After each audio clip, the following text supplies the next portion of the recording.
So John, kamusta naman na laging trending gabi-gabi ang Sangre and you're part of it? Nakakatuwa kasi syempre isang karangalan maging part ng Encantadia dahil maraming Encantadix tapos ilang years nang tumatatak ito sa puso ng mga tao. So makasama lang dito, sobrang saya ko na.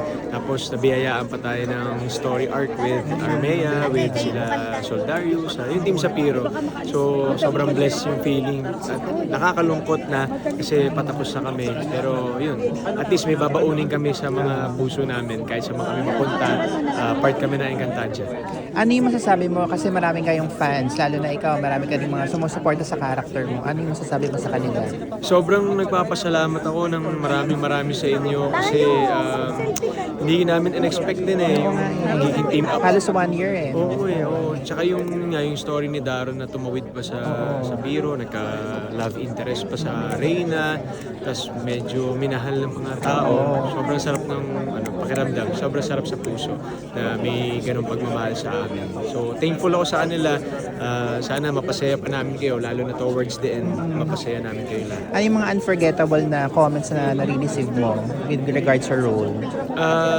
Siguro kasi more parang for Darmea talaga, for Daron and Armea. So yun, natutuwa lang sila na yun nga, from Kawal, tapos may Reyna.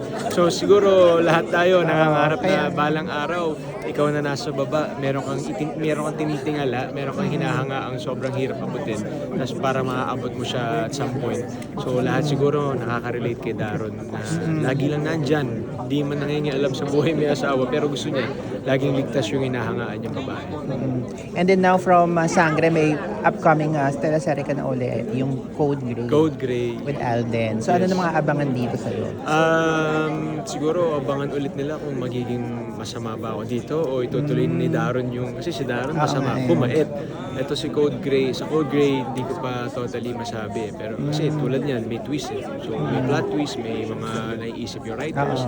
So sa ngayon, mahirap pang magsabi. Pero yun nga, abangan nila kung kontrabida or sa side naman ako ni Alden.